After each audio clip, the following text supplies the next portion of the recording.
First of all, I would really just like to welcome everybody to Durham. This is a workshop that has been a long time coming. It's been percolating in my imagination for several years now. And it was actually the impetus, well, partly the impetus behind setting up this cost action on climate change and migration, working a little bit on that issue and realizing a real absence of critical research on the topic. And with an interest in questions around race and whiteness, it just felt like this was an issue that really needed to... Look, yes, let's talk about climate change and migration, because this could very well be a significant issue. We don't know, but we anticipate that it will be.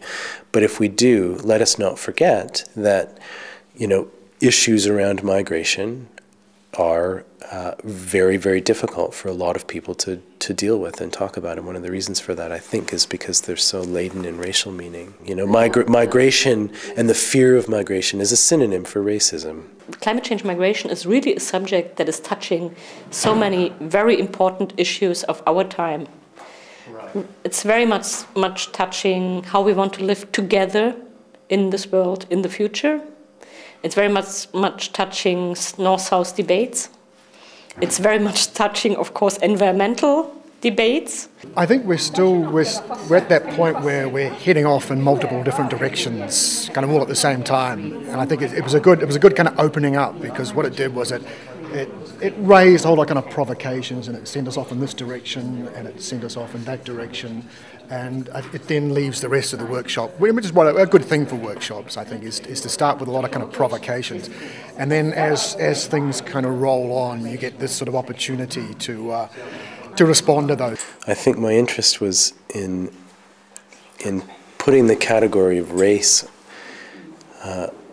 into discussion with wider sets of discussions about climate change. And I don't think that that's really happened so much. There are some instances where people have engaged questions of race and climate change, but one of the things, I guess, that attracts me to the issue of climate change and migration is that it allows for that conversation about climate change and race to happen. And the reason for that, I think, is that issues around migration carry so much racial meaning, yes?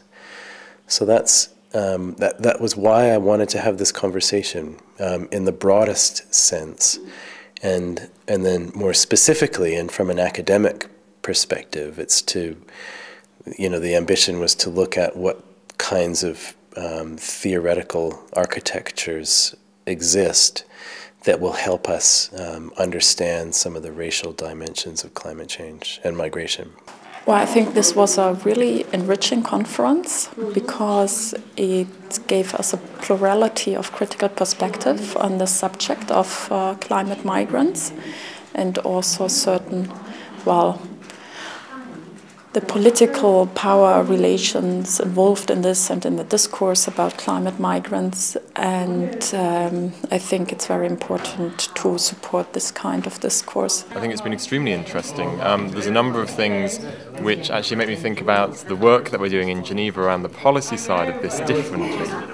So, for example, some of the stuff about which groups are seen as good and as bad migrants, and that the efforts to try to enable access for particular groups I hadn't appreciated so strongly about the groups and the ways in which that means other people and other forms of movement and mobility are being excluded. I think yesterday I was a little bit concerned that maybe the issue of race wasn't really coming to the fore to the extent I was hoping it would.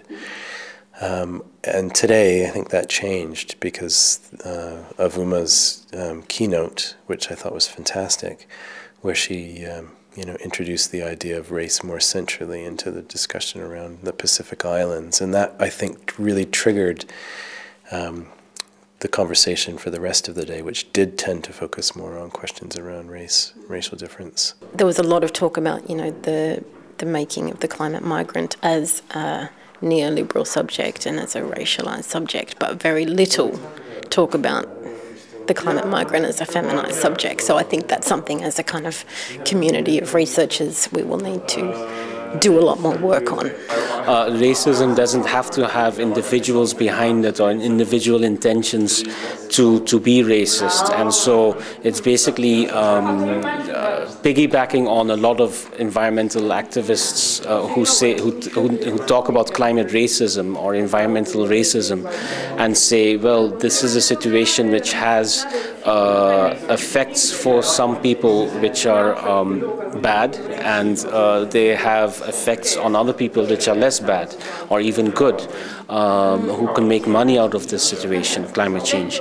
So it puts the onus on other people to say, no, race has nothing to do with it, as happened actually at this workshop as well. Some people are quite uneasy when you use a loaded term like racism for something that is as anonymous and as seemingly automatic as climate change. I think it was an important effort to bring a dimension that is often kind of underestimated or probably repressed. So the dimension of how the colonial past and the post-colonial present are shaping the environmental discourses of which the debate on climate and migration is part of.